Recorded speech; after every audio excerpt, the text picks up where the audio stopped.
오늘 우리들에게 주시는 하나님의 말씀을 함께 봉독하시겠습니다. 룻기 1장 16절에서 17절까지의 말씀입니다. 우리 함께 봉독하시겠습니다. 룻이 이르되 내게 어머니를 떠나며 어머니를 따르지 말고 돌아가라 강권하지 마옵소서. 어머니께서 가시는 곳에 나도 가고 어머니께서 머무시는 곳에서 나도 머물겠나이다. 어머니의 백성이 나의 백성이 되고 어머니의 하나님이 나의 하나님이 되시리니 어머니께서 죽으시는 곳에서 나도 죽어 거기 묻힐 것이라. 만일 내가 죽는 일 외에 어머니를 떠나면 여호와께서 내게 벌을 내리시고 더 내리시기를 원하나이다 하는지라. 아멘. 예, 자리에 앉아주시기 바랍니다. 오늘은 만일 내가 죽는 일 외에 어머니를 떠나면 이라는 제목으로 함께 말씀을 나누겠습니다.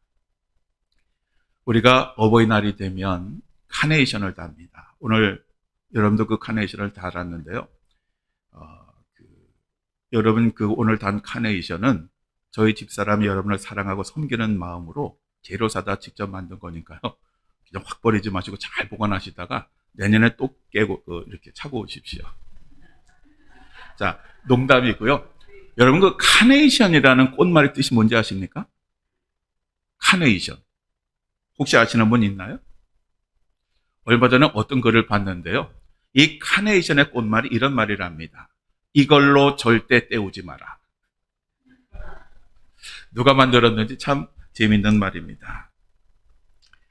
네티즌이 뽑은 어머니 대표 시인 1위, 그리고 직장인들이 뽑은 내 인생의 시 한 편 1위, 낭송가들이 가장 많이 애송하는 시 1위에 오른 시인 심순덕의 시 가운데 중학교 교과서에 실린 시가 하나 있습니다. 엄마는 그래도 되는 줄 알았습니다. 라고 하는 그러한 것인데 아마 여러분도 많이 들어보셨을 것입니다. 이 시를 제가 한번 읽어보겠습니다. 엄마는 그래도 되는 줄 알았습니다. 한여름 뙤약볕을 머리에 인 채 홈이 쥐고 온종일 밭을 매도 되는 줄 알았습니다. 엄마는 그래도 되는 줄 알았습니다. 그 고된 일 끝에 찬밥 한 덩이로 부뚜막에 걸터 앉아 끼니를 때워도 되는 줄 알았습니다. 엄마는 그래도 되는 줄 알았습니다. 한겨울 꽁꽁한 냇물에 맨손으로 빨래를 해도 그래서 동상이 가실 날이 없어도 되는 줄 알았습니다. 난 괜찮다, 배부르다, 너희들이나 많이 먹어라.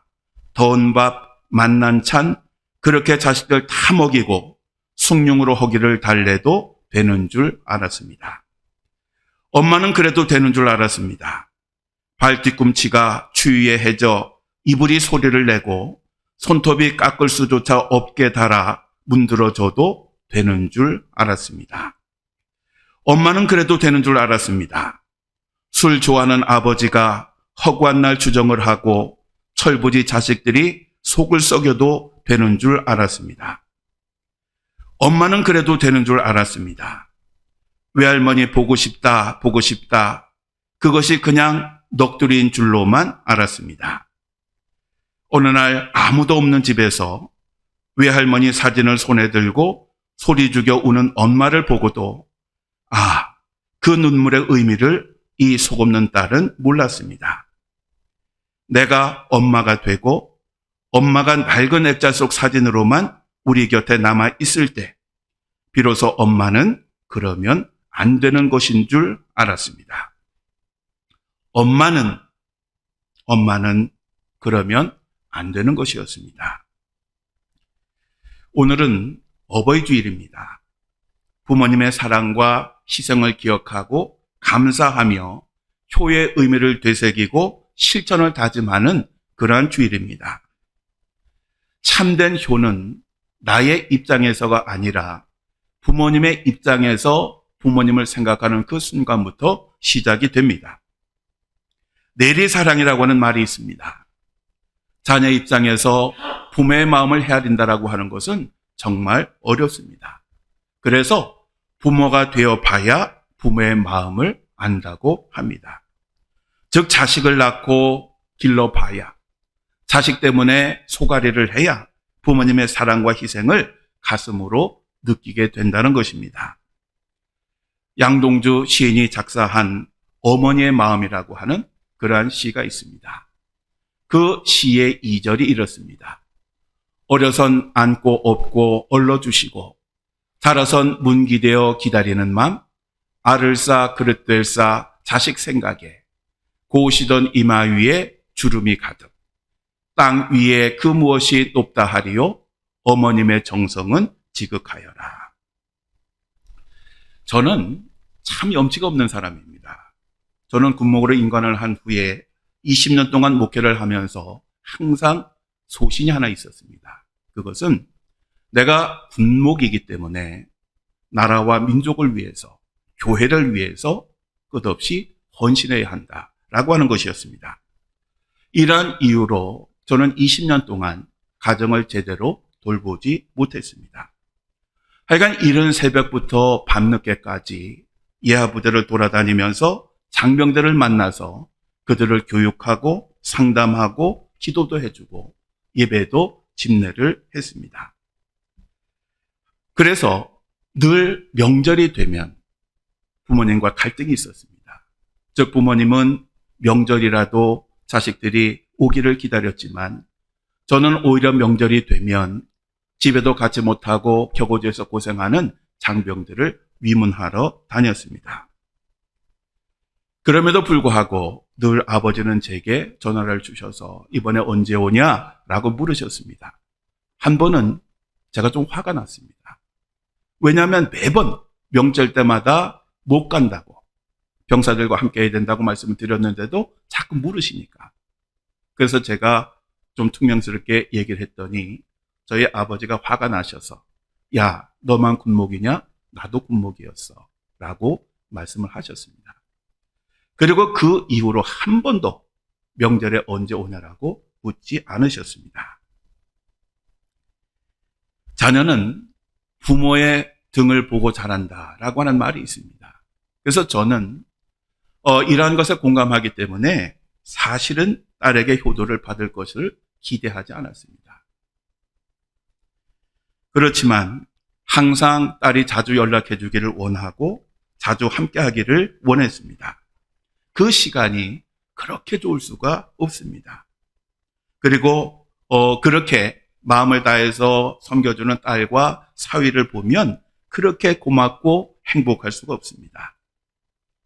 저희 부모님이 그러셨을 텐데 저는 그것을 이제서야 부모님이 다 돌아가신 후에야 그 마음을 깨달았습니다. 요즘은 그렇습니다. 이제는 내가 언제 쓰러질지도 모르고 얼마나 살지도 모르는데 건강에 대한 자신도 없는데 자녀들하고 조금이라도 더 시간을 보냈으면 하는 그런 마음을 가지면서 진짜 나는 염치 없구나. 부모님 살아계실 때 그렇게 못해놓고 왜 나는 그것을 바라지? 라는 그런 생각을 합니다.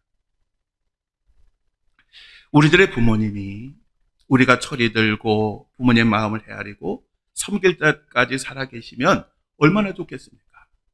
그런데 대체적으로 이 철이 꼭 늦게 됩니다.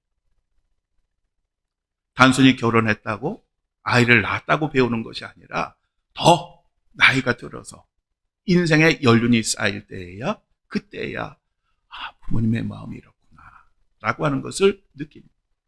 그러나 그때는 이미 그분들은 돌아가신 분입니다.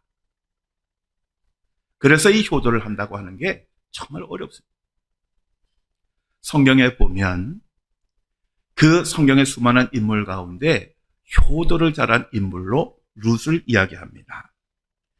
엘리멜렉과 나오미 부부가 있었는데 흉년을 맞이해서 베들레헴에 있는 모든 것을 청산하고 모압으로 이민을 갑니다. 그리고 그곳에서 청년이었던 두 아들이 모압 여인 룻과 오르바라고 하는 여인과 각각 결혼을 합니다. 그런데 그 집안에 불운이 따릅니다. 엘리멜렉이 죽었고 두 아들도 차례로 죽었습니다. 그래서 그 집안에는 3명의 과부만 남았습니다. 그러자 나오미는 이제 남편도 없고 아들들도 없고 손주도 없는데 무슨 납수로 거기서 살겠습니까? 그래서 고향 베들레헴으로 돌아가기로 결심을 합니다. 그러면서 두 며느리는 자기 자신을 따라가지 말고 그냥 그곳에 남아서 새로운 삶을 살라고 권면을 합니다. 며느리들은 젊었고 자녀도 없었으니까 새로운 삶을 살기에 어려움은 없었을 것입니다. 그러자 둘째 며느리인 오르바는 자기 친정으로 돌아갔습니다. 그런데 첫 며느리 룻은 나오미를 따라가겠다고 고집을 합니다. 오늘 우리가 읽은 본문의 말씀이 바로 그때 룻이 시어머니인 나오미에게 했던 말입니다. 우리 다시 한번 우리 함께 읽겠습니다. 룻이 이르되 내게 어머니를 떠나며 어머니를 따르지 말고 돌아가라 강권하지 마옵소서. 어머니께서 가시는 곳에 나도 가고 어머니께서 머무시는 곳에서 나도 머물겠나이다. 어머니의 백성이 나의 백성이 되고 어머니의 하나님이 나의 하나님이 되시리니 어머니께서 죽으시는 곳에서 나도 죽어 거기 묻힐 것이라. 만일 내가 죽는 일 외에 어머니를 떠나면 여호와께서 내게 벌을 내리시고 더 내리시기를 원하나이다 하는지라. 아멘. 나오미는 이러한 룻의 이야기를 듣고 더 이상 말릴 수가 없었습니다. 얼마나 철저하게, 얼마나 완벽하게 시어머니를 따라가야 되는지 얘기를 했기 때문에 그렇습니다. 그래서 이 나오미는 룻을 데리고 베들레헴으로 갑니다. 그런데 문제는 룻의 입장에서 이 시어머니를 따라가는 것이 쉬웠겠느냐라고 하는 것입니다. 룻은 이스라엘 사람이 아니라 이방 여인이었습니다. 이스라엘 백성들은 가진 것은 없어도 선민이라는 그런 의식이 강해가지고 다른 이방 사람들을 사람 취급하지 않았습니다. 그리고 나오미는 친어머니가 아니라 시어머니였습니다. 이 시자가 붙으면 참 관계가 어렵고 까다롭습니다. 게다가 룻은 이제 베들레헴에 가면 뼈 빠지게 일을 해서 시어머니를 동양해야 했습니다. 왜냐하면 그 집안이 모압으로 이민을 갈 때는 밭도 처분하고 집도 처분했으니까 가진 돈이 좀 있었는데 10년을 사는 동안 그게 다 없어졌습니다. 그러니까 이 나오미하고 룻이 살려고 하면 누군가 일을 해야 되는데 늙은 어미가 할 수 없으니 젊은 며느리가 해야 되잖아요. 근데 문제는 그 시대에는 이 과부가 할 수 있는 일이 별로 없었습니다. 그래서 룻은 이삭을 주어서 시어머니를 봉양을 해야 했습니다. 게다가 베들레헴에 가면 이 나오미는 자기의 친정이고 모든 것이 익숙하지만 이 룻은 그곳의 관습도 배워야 하고 그들의 언어도 배워야 합니다. 그러니까 이 룻의 입장에서 베들레헴에 간다라고 하는 것은 고생 시작이라고 하는 그런 의미였습니다. 암담한 현실이 그를 기다리고 있었습니다. 룻이 이것을 몰랐겠습니까? 알았습니다. 알았지만 시어머니를 모시고 베들레헴으로 갔습니다. 그리고 정성을 다해서 그 시어머니를 봉양합니다. 아마 친어머니도 그렇게 봉양할 수 없을 정도로 마음을 다하여 아주 성실하게 일을 해서 그 어머니를 봉양을 했습니다. 그 결과 하나님께서는 이 룻을 축복하셨습니다. 그래서 시어머니와 그 베들레헴 사람들의 큰 축복 속에 왕자와도 같은 보아스와 결혼을 하게 하셨습니다. 그리고 이 두 사람 사이에 오벳이라고 하는 아주 귀중한 아들을 주셨습니다. 그리고 이 룻이 이방 여인임에도 불구하고 아브라함과 다윗과 예수님에 이르는 그 족보에 오르는 그러한 큰 축복도 주셨습니다. 부모님을 마음을 다하여 섬기면 우리 하나님께서는 큰 복을 주십니다. 출애굽기 20장 12절 말씀 우리 함께 읽겠습니다. 내 부모를 공경하라. 그리하면 내 하나님 여호와가 내게 준 땅에서 내 생명이 길리라. 아멘. 에베소서 6장 1절에서 3절 함께 읽겠습니다. 자녀들아, 주 안에서 너희 부모에게 순종하라. 이것이 옳으니라. 내 아버지와 어머니를 공경하라. 이것이 약속이 있는 첫 계명이니 이로써 내가 잘되고 땅에서 장수하리라. 아멘. 한 구절 더 읽겠습니다. 잠언 23장 25절입니다. 내 부모를 즐겁게 하며 너를 낳은 어미를 기쁘게 하라. 아멘. 부모님에게 효도를 다하는 것은 기독교인이라고 하면 반드시 해야 하는 그러한 것입니다. 아무리 교회에서 신앙생활 열심히 해도 부모에게 효도 다하지 못하는 사람은 온전한 그리스도인이 아닙니다. 우리는 이것을 잊지 말아야 합니다. 더불어 이 어버이 주일에 우리가 하나 더 생각할 것이 있습니다. 그것은 영적인 아버지이신 하나님입니다.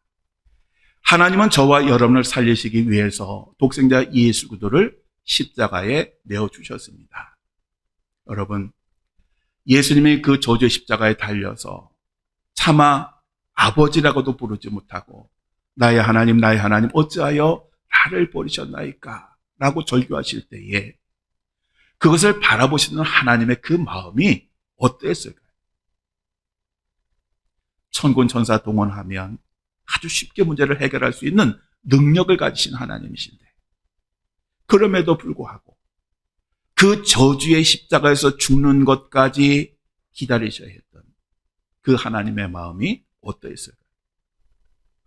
우리가 만일 이러한 하나님의 마음을, 하나님의 사랑을 조금이라도 이해한다면 우리가 이 세상을 사는 동안 하나님을 기쁘시게 하고 영화롭게 해야 하지 않겠습니까? 사랑하는 성도 여러분, 이 어버이주일을 지나며 우리는 육신의 부모님과 영적인 아버지신 하나님께 어떻게 하고 살고 있는지 냉정하게 돌아보아야 합니다. 기회라고 하는 것은 항상 있는 것이 아닙니다. 기회가 있을 때 육신의 부모에게도 효도를 다해야 되고 기회가 있을 때에 하나님을 영화롭게 하는 삶을 살아야 합니다. 바로 이 하나님의 말씀을 여러분 마음에 새기셔서 여러분은 후회함이 없는, 다함이 없는 효도를 통해서 부모님에게는 기쁨이 되고 하나님께는 영광이 되는 귀한 성도들이 되시기를 주님의 이름으로 간절히 축원합니다. 기도하시겠습니다. 부모님의 사랑과 수고와 희생을 통하여 저희들을 길러주시고 지금까지 인도해 주신 하나님, 저희 가정을 믿음의 가정이 되게 하시고 하나님의 사랑과 은혜를 누리는 삶을 살도록 도와주셨음을 감사합니다. 저희가 하나님을 사랑하고 기쁨으로 섬기는 것처럼 하나님의 대리자이신 부모님을 사랑하고 기쁨으로 섬기는 저희들이 되게 하여 주옵소서. 살아계신 부모님들에게 건강과 평안을 주시고 하나님 앞에 서는 그날까지 주님과 동행하며 천국을 준비하는 삶을 살게 하여 주옵소서. 저희 산성교회 모든 가정들이 하나님의 말씀 안에서 부모를 공경하고 사랑하는 가정들이 되게 하옵소서. 사랑하는 자녀들도 하나님을 사랑하고 효도하여 하나님의 뜻대로 살아가며 부모의 기쁨과 자랑이 되게 하옵소서. 항상 기회가 있을 때 기회를 선용하는 저희들이 되게 하여 주옵소서. 저희 산성교회를 다스려 주시고 모든 성도들이 주님의 사랑과 은혜 가운데 살아가게 하시며 세상을 위한 빛과 소금이 되게 하여 주옵소서. 육신이 병들고 마음이 상한 주의 종들이 있습니다. 하나님 이 시간 안수하여 주옵소서. 주님 피 묻은 손으로 안수하여 주시고 저들을 회복시켜 주옵소서. 우리 강지문 집사, 변태승 권사, 주님 속히 건강 회복시켜 주셔서 하나님의 거룩한 전에 건강하게 나올 수 있도록 인도하여 주시고 우리 김혜영 임교 권사 가정에도 주님 은혜를 베풀어 주셔서 모든 삶의 어려움이 변하여 하나님의 놀라운 축복이 되게 하시고 함께 하나님 앞에 예배드릴 수 있는 귀한 은총 허락하여 주시옵소서. 우리 주 예수 그리스도의 이름으로 간절히 기도드립니다. 아멘.